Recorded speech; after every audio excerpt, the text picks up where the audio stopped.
Yeah. Oh yeah, like you perused past there one day. I'll tell you later. Okay.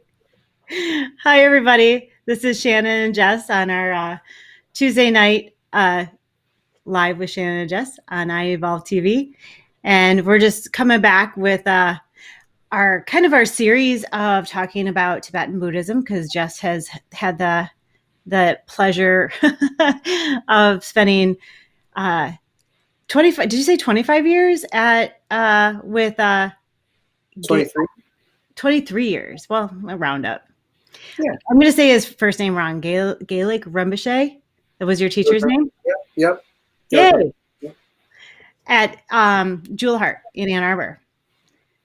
And he was directly from Tibet. So that was a pleasure of having him as a teacher for 23. Well, because he passed away a couple years ago, right? So yeah.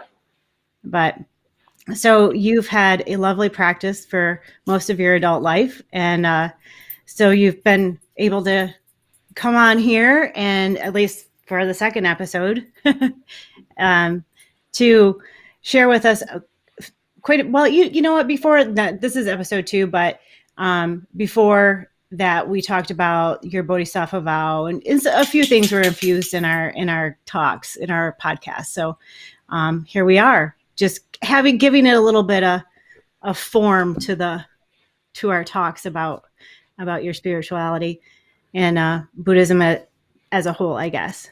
So last week we talked about Dharma and what that meant, and so we kind of got we spent a good hour on it. It was interesting, very interesting. Yeah, totally. It was good. And this week, so we're using Tibetan Buddhism by B. Alan Wallace, a practical approach for the modern life. If anybody's familiar with this book, we're using that as just kind of a framework. You said that you spent how long kind of just like really going through this with your teacher or your peers in a classroom? We went over the Bodhisattva's Way of Life for like 13 years. Okay, that's a different book than this, though. Yeah, that's a different book, but we referenced that book. That book is referenced in that book. Oh, okay. Is it the same author? Shantideva, yeah. Oh, that's the same Shantideva as the same person? B. Alan Wallace quotes Shantideva, and that was what you used just last week to talk to me about. Gotcha. Yeah, gotcha. I'm following. So he's quoting the book that we spent 13 years studying. Yeah. Following you now. Okay. And what's the name of that book? Bodhisattva's Way of Life. Oh, you said that. Okay, I'm sorry. Okay. So do you want to just give us like a recap on Dharma and just kind of give us like a succinct just summary for those that are just joining us? We're just talking about self-transformation and kind of the path to self-transformation. Basically, that's like your Dharma is your own spiritual development, essentially. Like the Dharma is the thing that you develop. That, in other words, if you're going to develop yourself, it's through the Dharma is kind of like that progression of transforming yourself into a better person, I suppose you could say. Okay. So today we're going to move on, and we're just going to talk about you don't have the book in front of you, but I do. Life's oldest illusion. And Wallace talks about the results of ignoring death and basically living life for the now, basically staying in the present, kind of like not living in the past or in the future, but staying in the present moment. So I'll let you take it away on that. Yeah, you could die any moment. Well, yeah. You could die like in 2 minutes. You don't know. You literally don't know. That's true. A lot of times, you still have to plan for the future and move in that way, but you also have to plan for death. And a lot of people kind of just blow that off And you know, planning for death is actually kind of more important in a lot of ways, because it's about you know, getting right with God, as they say. You know, like getting yourself, you know, I mean, that's like a, you know, more of a Christian terminology. But if you don't think about death, and you know, it's then you'll just then you if you don't think about impermanence, then you know, you won't take things a little bit more seriously. Once you realize that, you know, things could end anytime, it kind of makes you kind of think, oh, you know, I really need to make those shifts now rather than later. Mm-hmm. Miller Repka once said, I mean, that's like, if you think about death at least once a day, that day wasn't wasted. Just You as know? a reminder to stay present Yeah. today. Is Well, I that mean, you know, he just leaves it open to however you want to interpret it, but yeah, it's not like a morose or like kind of dark thing. It's just like a natural thing, and by thinking about impermanence and all that, it makes you get your priorities straight, essentially. okay? You know, we Yeah, don't know what type of reality we will be going into at that time. You know, I mean, you know, absolutely. there's different ways of looking at. Of course, there's the like nothing happens. You know, like you're just a toaster. You unplug the toaster and nothing happens. That's like the materialistic view, which is fine. Mm-hmm. In the spiritual view, you're gonna go. You know, your consciousness is gonna you're gonna go somewhere from the, you know, the reincarnation point of view, or even if you look at it from the Christian point of view, you know, heaven and hell. Even like from a Hindu Buddhist reincarnation perspective, heaven still counts as reincarnation. So like Christian heaven is a form of reincarnation, Yeah. or Christian hell is a form of reincarnation, according to the Hindu Buddhist scripture. You know, in other words, you know, if you look at it through that lens, you know, so so you're going to go somewhere, right? Something's going to happen, That your and soul doesn't just perish into cosmic dust right. upon your body passing. Right. So what are like what's the kind of the stipulation of that, you know? And do your good deeds trail after you, you know, or do your bad deeds trail after you? So that's the question. And you know, like my teacher used to always say, give it the benefit of the doubt. You know, you don't have to buy into it or whatever. Reincarnation, it's not like we're selling it, not like I'm trying to sell it to you, but it's an idea that you can work with. And if it's true, then that your actions make a difference, and that kind of thing, then that's a good thing, and then you can work towards something. And if it doesn't make a difference, then at least you'll have lived a good life, because you'll have worked with morality, principles of morality, which would be like the secular humanist kind of view of reality. Like, you know, secular humanists still, they don't believe in any kind of like, you know, consciousness or soul or whatever you want to call it, but they still believe like there's, you know, morality and those type of things. So either way, you're still good, you know. If you're working towards, like, you know, we talked about building positive karma, positive merit, positive actions, and avoiding you know, harming yourself, harming others. um, those things do add up. Right. Didn't was it you that said that that okay, your teacher said that if he didn't believe in karma or not karma, reincarnation, he would be out of a job or something? Yeah, yeah, that's his joke. Yeah, yeah, That yeah. was Like, a joke. you know, like, in other words, he's arguing against his like job description. He was like, because he would like throw, because, you know, a good debater can like argue both sides or whatever. And he was Uh-huh. like, well, you know, if I was to tell you that there's no such thing as reincarnation, then I would be like losing my job title, you know. But Right. you know, his approach was like, he questioned it. You have to question everything. That's the whole point. You have a mind that's powerful, and that's why you're supposed to use it. You're not supposed to not use it. You're supposed to use it. And so you analyze things and see what makes the most sense. In that sense, you know. But yeah. It's good to like kind of look at all the different viewpoints, and then So, kind of come to the viewpoint that makes the most sense to you, and then work with that. yeah, I kind of I was telling you before we went on that I dipped into some Alan Watts stuff in preparation that kind of like rabbit holed me into like a recap, and I'm like, whoa, I don't think I can recap this on my own. And I'm like, you're gonna need to help me out on this. So that was kind of funny before we started, but it was like different layers of like karma and how that related to like the Norse traditions and stuff like that was really interesting. So I told Jess that I'm like, I'm gonna have to review that and come back. So maybe next episode I'll have that down pat and I'll be able to summarize that a little bit better, but not tonight. So But yeah, it was really it was a deep dive, at least in that moment. I'm like, oh, I think I've got it. And you're like, what? I'm like, I think I'm gonna have to listen to it again because it was pretty in depth. there's a lot Um, of stuff that parallels, I'm sure. right, right.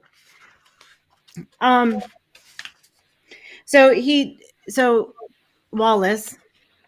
See, I want to think that Wallace is his first name, and it's not. I William don't know what. Wallace, Yeah, I don't know. the Clan Wallace. Yeah. I think that maybe that's why. I don't know.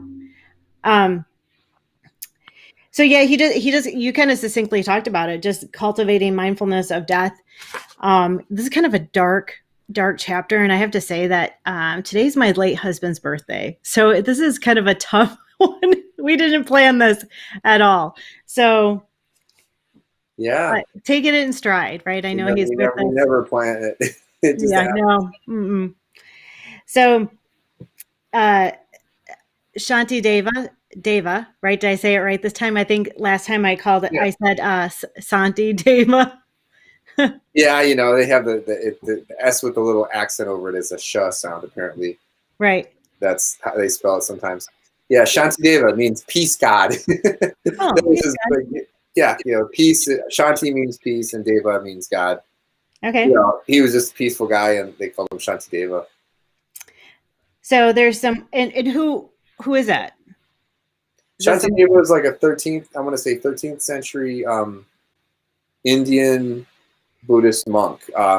India had was the birthplace of Buddhism, and everything was going on in India, and then there was all these like raids and battles and kind of Muslim invasion and different things, different factors destroyed Buddhism in India, and that's kind of like where it had already spread to these other countries, and like Tibet was the kind of one of the main ones that kind of like stored all the Indian Buddhist traditions in Tibet. And so when you talk about Tibetan Buddhism, you're essentially talking about kind of like Indian Buddhism through the eyes of the Tibetans, and Okay. yeah, but Shantideva was actually Indian, so it was before all that. So many took like pilgrimage and or like refugees, like they were refugees there. Well, no, like there was like a dissemination, and there was like there was like you know, because India is south of Tibet, and like Tibetans would go down there and get the good stuff, and sometimes they would bring Indians to Tibet, and but a lot of it was Tibetans going to India. Like a foreign exchange monk. Yeah, for sure. Yeah. Foreign exchange monk. Yeah, yeah.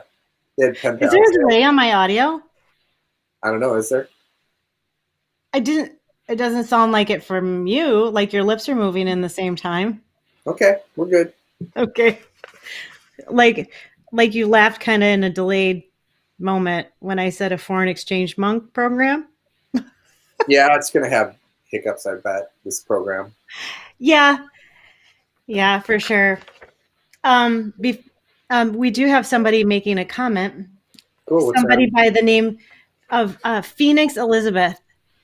Cool. I Don't you think. just love that? What's up, Phoenix? She said, I'm assuming it's a she because Elizabeth. All right. Um, she said, we need more pagans and open minds. I think just, just open minds. I'm not big on labels in general, but so just, just be, I don't know, human. But I think Well, you're that's free. nice. You have free thought. Yeah, free Yeah, thought. You absolutely. you don't have to worry too much about what you call yourself. Yeah, yeah. She said audio is good. Thank you so much for telling us Okay, that. good, excellent. Yes. She said, do you think that we incarnate fast, or I'm sure she means does the soul wait for decades before returning? That's a That's an fabulous interesting question. question. Well, Oh, well, it's a guy. I'm so sorry. I'm so sorry, Phoenix. it's confusing. That's cool. Yeah. Well, it depends on what you're talking about. Like, so, because like you're a human being. Say you're a human being, and then you die. There's time from when you die to whatever your kind of rebirth is, and there's different ways of looking at it. Like there's the system within the this Zen Buddhist thing, which is like, you know, you go to the bardo, which is called bardo means gap. It means like if you hear the word bardo, it means kind of in between. It's like you die and then the time between you die and you are reborn is called the bardo. It's the gap between. So Kind of like a purgatory? no, No, not necessarily. not the same. Well, like so you're a human being right now, right? And before you Mhm. were a human being, you were basically A you were kind being of of light, yeah, you were like as I am now. there you go. Go ahead. I'm sorry. Continue. Well, you were disembodied spirit essentially for a second there, or Right. like a beam of light, or however you want to look at it. Like you need it's like you're cold, you want to go inside the house and be warm and have a place to live, and that's the idea with reincarnation. So I don't know how to answer that question. The timing is different for everybody and everything when it comes to incarnating. It's different all the time for everybody. I mean, according to what I know, I don't actually I don't have firsthand knowledge, but according to the Buddhist tradition, intuitively, or like what I've heard other people talk about, and what resonated with me, Phoenix, is that it really depended on the person's soul and their soul path, and they still have sometimes work to do on the other side, whatever that means. Well, we have work endlessly if you're. Don't know. There's no end to the work, even when you become Right. fully enlightened from the Buddhist perspective. Like on a soul level, because our souls exist all over. I'm sorry, Jess, I cut you off. It's okay. You always have work to do, is what I said. There's no time when you don't have work to do. Right. And so it really just depends on the individual, the soul. And I think I've also heard teachers talk about souls that are younger and souls that are older. So if they're a younger soul, they quickly reincarnate. I've heard that those teachings as well. If you've heard that before, some people, and I don't know if that's something that your teacher covered on or not, Jess, but he would say something different. He would just say all souls are old souls. Okay. Like, there's really there's no time limit. The idea within Buddhism is that there's never been a beginning. There's not really a beginning. So that's just a different viewpoint. Sure. But you could definitely say people have their stuff together more. Certain people do. That's right. For sure. That are definitely older in the sense that they have more wisdom and that they're able to function better as a human rather than, you know what I mean? And some people have been human many, many times, and some people are new to being a human. I would agree with that. I think that may be what the teaching may have been. And it was like, so if you were like a middle-aged soul, you might be a little bit slower to reincarnate because you're going to pick your incarnations a little bit more carefully. And then if you're more of an older experienced in the human incarnation process, you are going to be even slower. And I don't know because I mean, maybe you'd be faster at getting your stuff together on the other side to come back in. Who knows? Speculation. Yep, I think it all is. But he is saying more here. So he said, like the guardians of the astral plane, um, older you are as a soul, the longer you'll wait. That, I mean, that was the teaching that I heard. That the older of the soul, the longer you'll wait for the right incarnation to have the right lessons that you need in that incarnation. That was the teachings that I heard in that Could be. with that teacher. So, I mean, but another teacher might teach something differently entirely. So I'm open to whatever, like I'll just tell you what I know. he said LOL. And yeah, exactly. It's kind of like what resonates with you, I definitely don't claim to have all the answers. I can no. just tell you what I hear. That's why we're here to talk, I don't know. Yeah, cool. It's a good question, Phoenix. Thanks. Yeah, and I do know that when my friends that have the ability to speak to those that can come close to the veil, that are ready, oftentimes if they are newly passed in linear time, the linear time in which we exist in, if they've just newly passed, those souls aren't ready to come back often and have that conversation. Like I said, I don't have any authority on. I think that it's different for everyone, and I think it's your karma in terms of what you deal with. If you're like someone who did a lot of horrible things, you might have a really horrible death, or you might get away with doing a bunch of horrible things and not have a horrible death. There's a lot of stories, and so it's. But you don't know what their other incarnations were like. Well, if you were totally enlightened, you'd see all of it, right? But since we're not, we just got to deal with what we can see. Yeah. So, and I also think that from what they've also told me is that somebody that had more preparation in their passing are oftentimes, not always, oftentimes more readily able to bring message from come closer to that veil and bring message. But even then, sometimes no. So who knows? Yeah. Well, all that kind of stuff, mediumship and oracle stuff, it's not 100% reliable. It's pretty reliable, but sometimes it's not. I mean, that's just the other thing too. Like, that's something most people don't want to hear. Like, there are genuine people, and then there are people who are just kind of BSing. Like, let's just be real. Like, that's just it. Like, that's the world we live in. So, and then sometimes people will get mixed messages, or they'll get something from some kind of like, devious kind of like spirit or something is throwing them off. Like, so you have to be that's right, skeptical of all the stuff, really. And they have to filter through themselves, and then on top of that, you've got people looking at you because if you're that person, that you might get like one little inkling of something, and then they're asking you more questions, and you're like, well, I'm getting something, but I'm not really sure if it's me or them or. Yeah, no. And you're just like, they might just. I think that people that are very, very talented, and I know quite a few, and even in my experience, like, you have to sometimes wait. You have to just let them bring it all in. And oftentimes they'll meditate in preparation for you to come. And there's a reason for that, because they're filtering through their own crap. And that's who you want to go to, not somebody that you're just going to pounce on. And sometimes it'll come to them in a flood too. But yeah, there's good ones out there. Definitely. That's for sure. Definitely good ones out there that can really get the stuff. Like my friend Dreama, we've been talking, and she'll be getting something, and then she'll stop and she'll go, wait, that was me.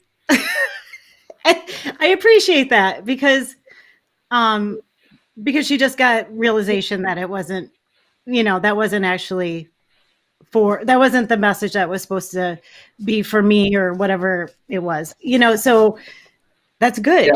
You should learn that. You should know. You should be unafraid to admit when you do not know the answer. Or like, you know what I mean? That's what my teacher was like. He goes, I'm up here teaching you and all this. He's like, but there are times when it's okay to just say, I actually don't know the answer, Right. Doesn't mean you're like some kind of failure or something. It's okay to not know. And so it's better to not know and admit it than to try to fill in the blank with something that sounds good so you don't lose your reputation or whatever. It's better to just be honest and be like, hey, I actually I'm not getting anything, or I don't know, like be real. Like How could you? be real. How could you know? Exactly, that's what I'm saying. Like you have to use discernment. The thing is like we have a pretty good intuition with things, and if you're doing like working with channeling stuff, and you really don't know for sure what you're getting.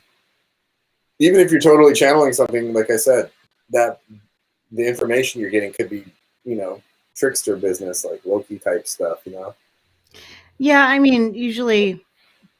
That is a thing too, apparently. Yeah, I mean, somebody that works hard at making sure that that doesn't happen.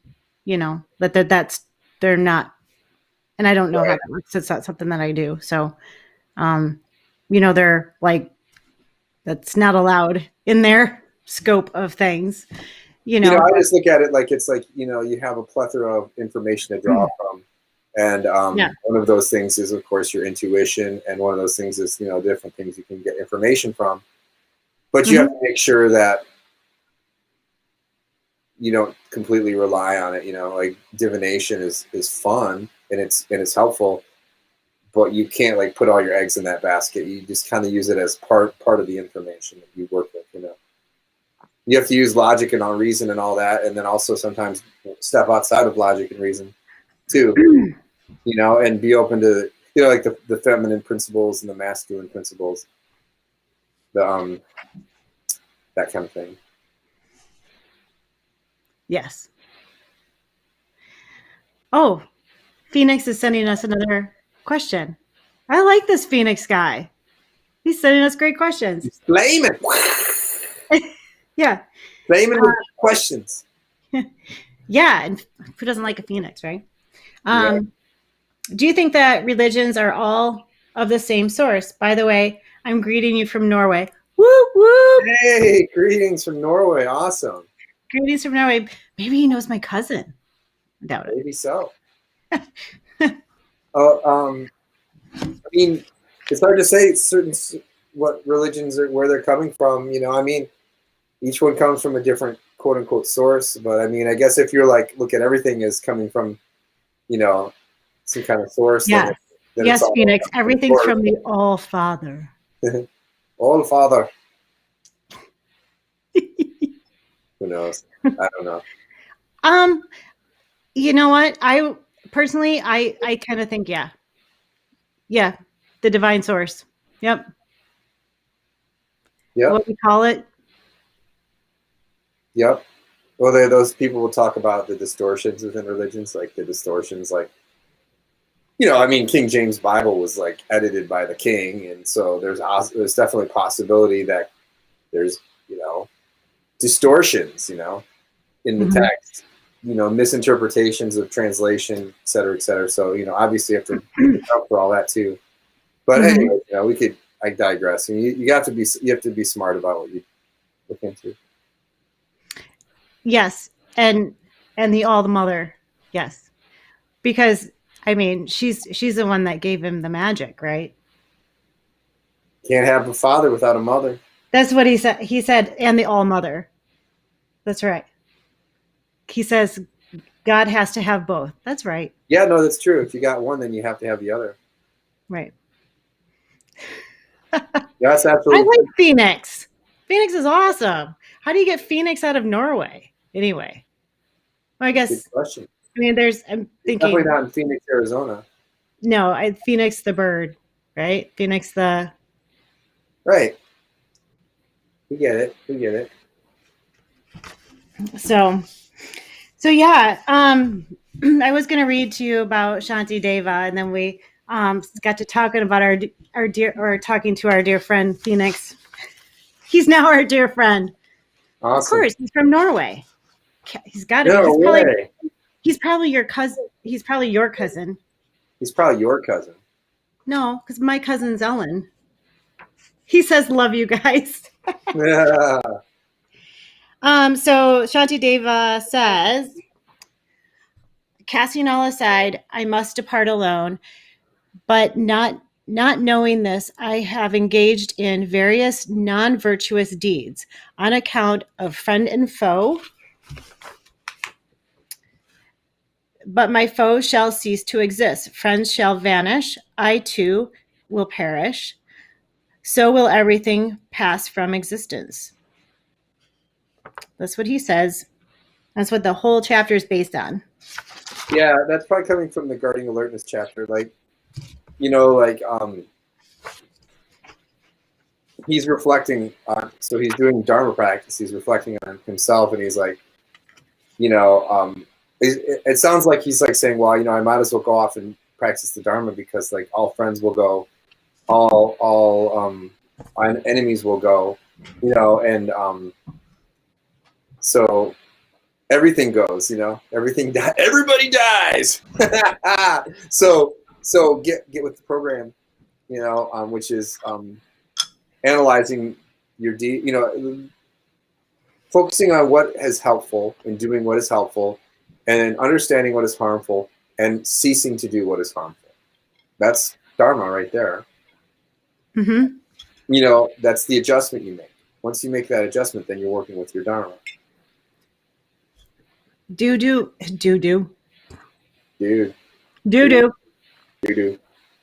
Do good Dharma, get good karma. See, it still makes sense. Yeah, dude. I'm like a sage and I didn't even know it. Yeah. So you want to pick a rune for our friend Phoenix? It's going to be R. It's going to be an R? R. I don't really, I have to get my book out. All right, Phoenix. Can you hear me clunking around?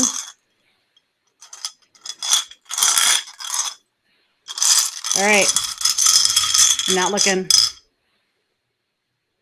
Ooh. See it? Like 2 X's. Yeah. I hope you saw it. I gotta look it up. I used to know that one. That's the one I knew. I'm sorry, what? Dos Equis. Dos Equis? Dos Equis. If the beer, it means 2 X's. Dos Equis. Oh. That's like the one I did know. Now I've forgotten it. I actually wanted to get that as a tattoo. Yeah. Do you have tattoos? No. Me neither. Except I have a tattoo of myself. It's actual size. What? Yeah, I have a tattoo of myself, but it's actual size. That's trippy. I stole that joke. You what? You stole that joke? Yeah, I stole that joke. You're gonna have to talk because I have to look in the other section because there's there's more than one version of runes. And so you have to find the right alphabet. That's a lot. I was in the right section. What? Yeah. Well, you know, like it's probably right next to the X, the X's. It's an existential crisis. It is an existential crisis. Or maybe it's ecstasy.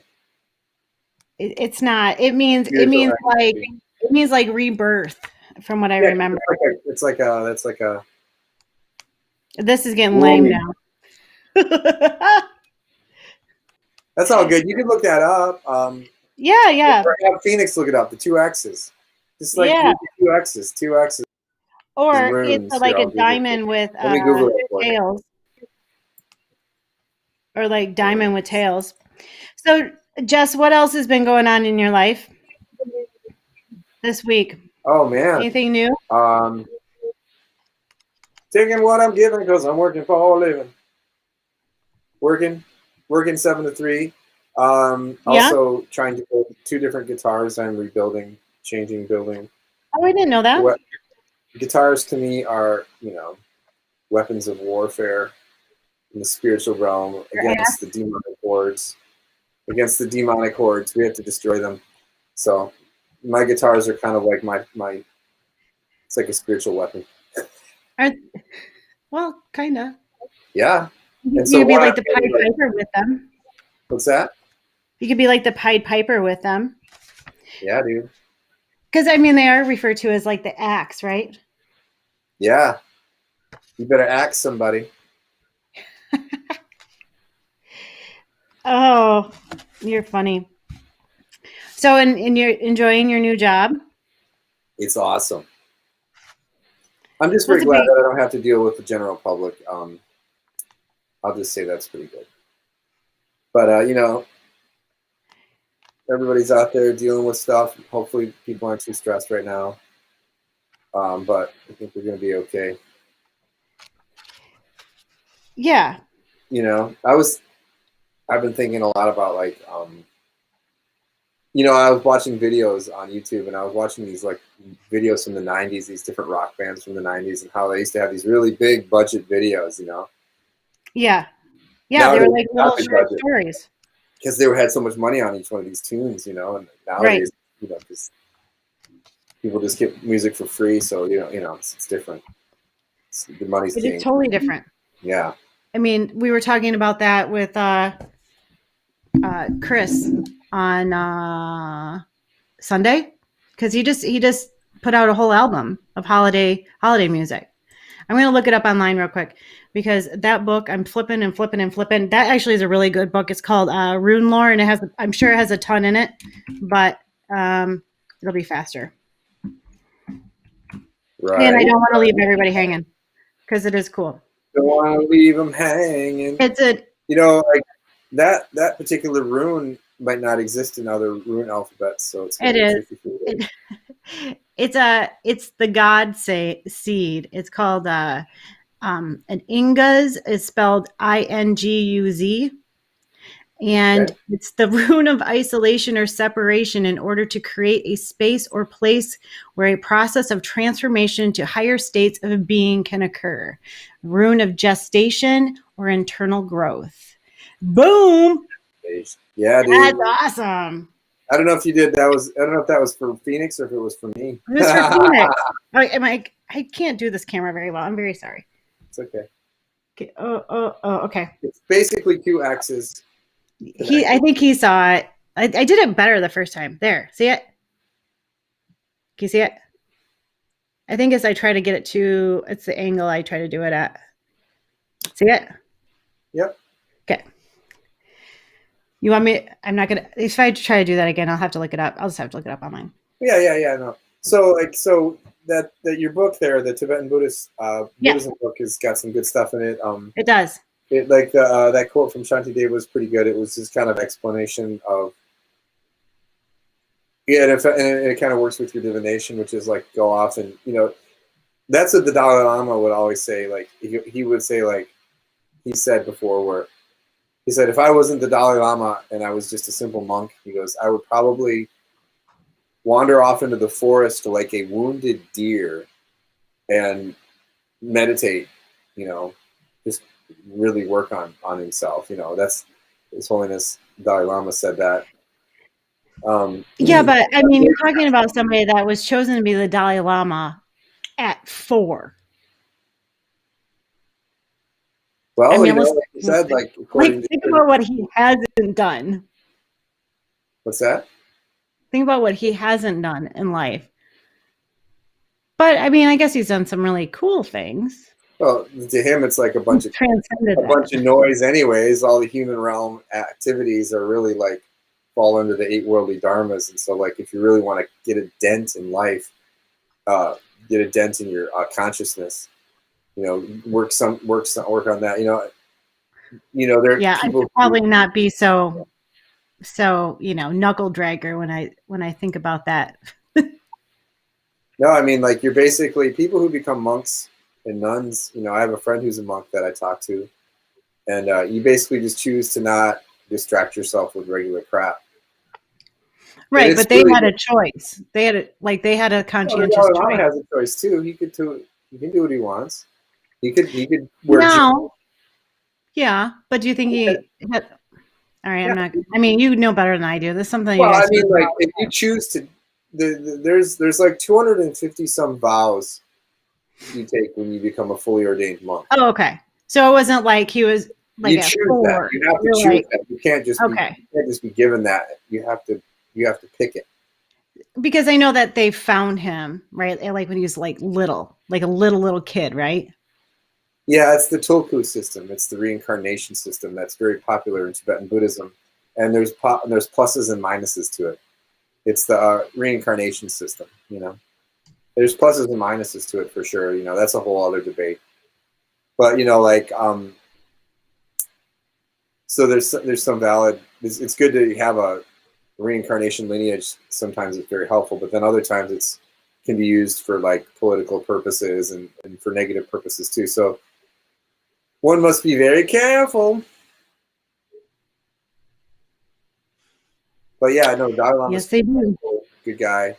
He's done a lot for the Buddhism, and you know what's really important to for if you read any like I've read these the biographies of the Dalai Lamas, you know, and pretty much what they say every time is like, you know, it's like what did they get done in life? You know, what was their achievements, and it was like, oh, I was able to build such and such monastery and you know, give such and such teachings and monastery teachings and like basically establishing, you know, the Buddha Dharma, you know, that's what they consider actual achievements, you know. But you know, we all have to make, you know, that's like the kind of the higher goal, you know, like, you know, you still got to have a house, and like, you know, we're Westerners, so we have to have houses and have jobs or get money somehow or whatever. There's always some kind of thing we have to do, you know, if we're householders and stuff, we have to work. If you're a monk, you can live hand to mouth. Well, I know one of the traditions was like in like the, you know, I have the big Gospel of Sri Ramakrishna. Like there's sections in there that says that is like, you know, advice to householders, like advice to like husbands, advice to wives, like stuff like that. Like I don't know if that's specifically, but advice to householders specifically. And I think that's kind of interesting that he that it's set up like that. And it's probably pretty common in the tradition of what satsang is that how you say it? Yeah, satsang. Yeah, satsang, spiritual community. Yeah, you know, well, if you read Shantideva, he's addressing a group of monks and nuns. Like he's talking directly to monks and stuff, probably mostly monks. And so that's his first audience, you know. Sure. But you know, your congregation, you got to whoever the, you know, the Buddha has a special quality. Like the idea is if you're fully enlightened and you're teaching Dharma, then if you're fully enlightened Buddha, then each person can hear the teaching, what they need to hear. They'll hear it in their own way, you know. It'll kind of take in that way. That's how they say that kind of the special quality of the Buddha. Right, you're gonna catch who you catch in your net, right? Well, yeah, people are gonna get the information. You know, they're gonna get the teaching they need if it's coming from a source like that. Mm-hmm. So Phoenix made another comment. I think he's reflecting on what you said about the Dalai Lama taking all of those vows. He says, sometimes this world feels like not my home, but I feel like I chose to be here for some reason. And I think he's reflecting on that same thing, that on some like soul level that you're somehow making those commitments or those contractual vows on some level. I think is probably what he's reflecting on. Yeah, I think that's possible. I think that it's possible that you took conscious rebirth where you were like, you knew you were going into like maybe a denser realm of existence. It's possible. Yeah. And so you're here now, and so deal with it. But or you could have just stumbled into this rebirth too. You know, not everyone is fully, you know, aware of all that. Like we may be, it may be that we like incarnated fully on purpose. Do you think? Do you believe that?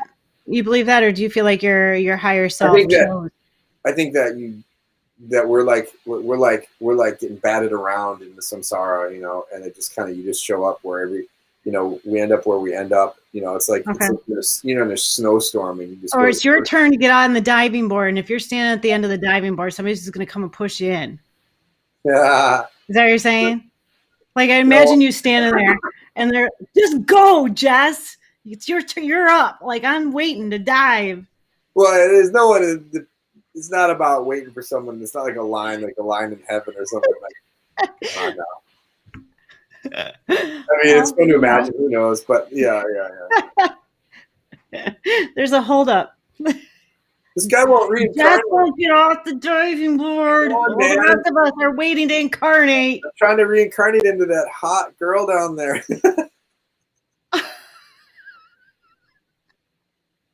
Well, how do you think it works?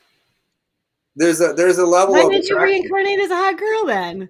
Well, so one thing they say, and this is kind of interesting, that of course this is like so they say that if you reincarnate as a man, you were like kind of physically attracted to your mother in the bardo when you were a spirit looking for reincarnation, and they say if you're born as a female, you were attracted to the male in the situation, and then you went in there and then when the seed was when the sperm and the egg met, that's when the consciousness meets at the same time, and it kind of binds, and then you start your life as a human. As a what? So I'm I was like attracted to my dad. Well, but that was when you're in the spirit realm. It's when they weren't actually your dad, before they were your dad. But it's pretty. We're getting this esoteric stuff. That sounds shifty. Well, the idea is this. So, you're gonna we're talking about getting off the diving board and reincarnating, right?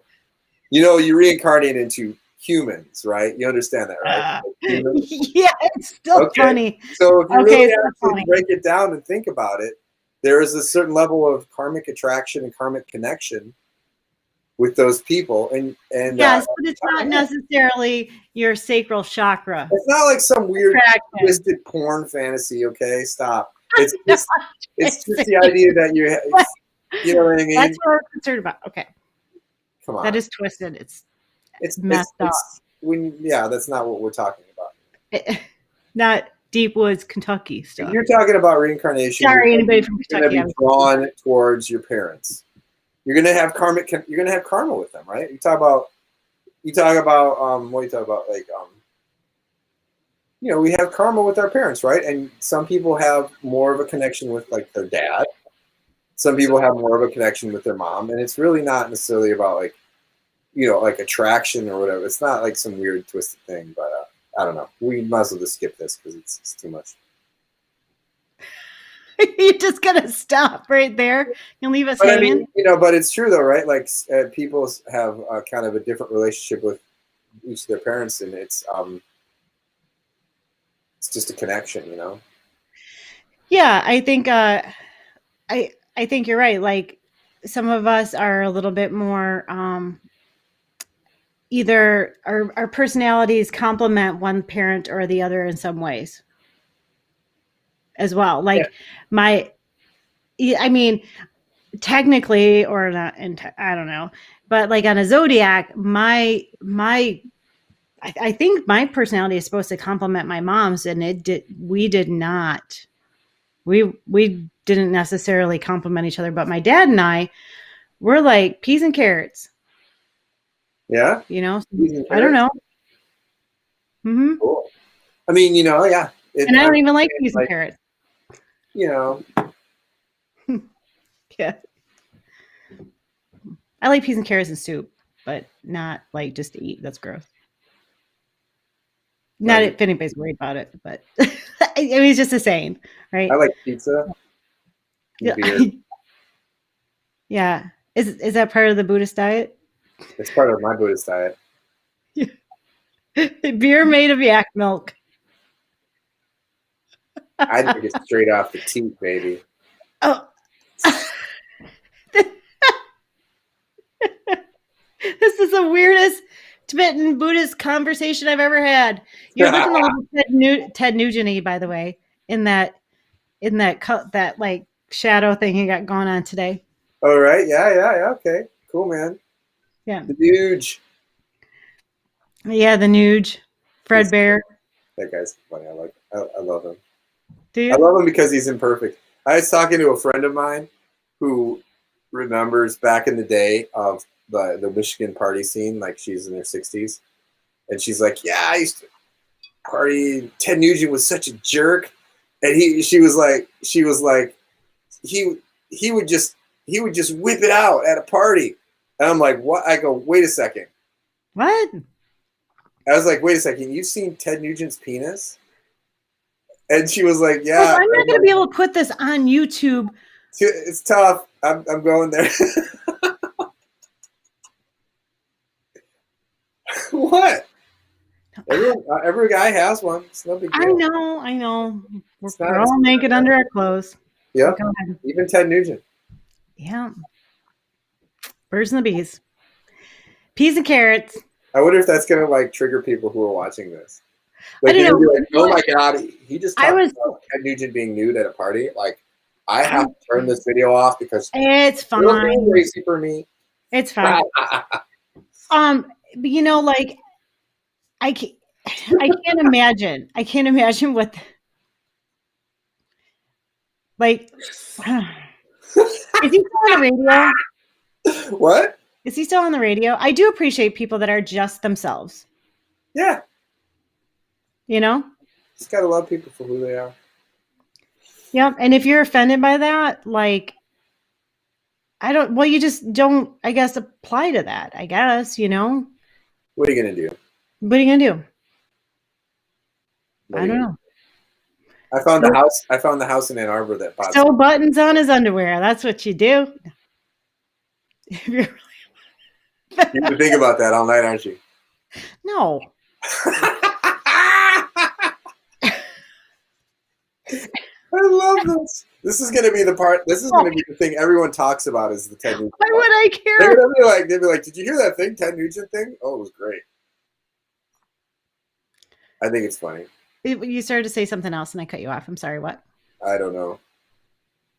Did I hear something about the what? I don't remember. Oh, Jess, you're something. Well, should we wrap it up there, Chuckles? So you can cut out that part. What? Yeah, you know, I feel like we had a nice little chat. Yeah. Let's call it good. Yeah. See. Framework for next week. It's death again. That's all. Is that all the Buddhists talk about? Is death? Well, you know, there's always that like part where you get in the Buddhist talks where it's just like it's time to talk about death. Hey kids, it's time to talk about death.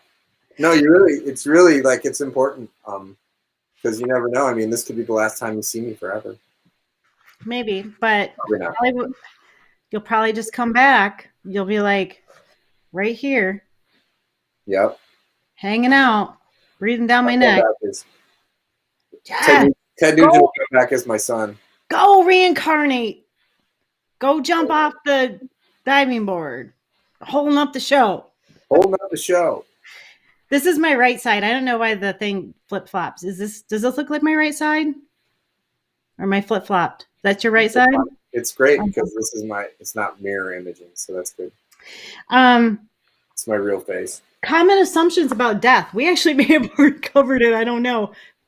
Maybe Phoenix pushed us along. I don't know. What's it say? Death, no exit. Common assumptions about death is the title and subtitle. I'm not going to read it, all of it. Well, name one. Just say one. Say what? What? What are one of the common misconceptions about death?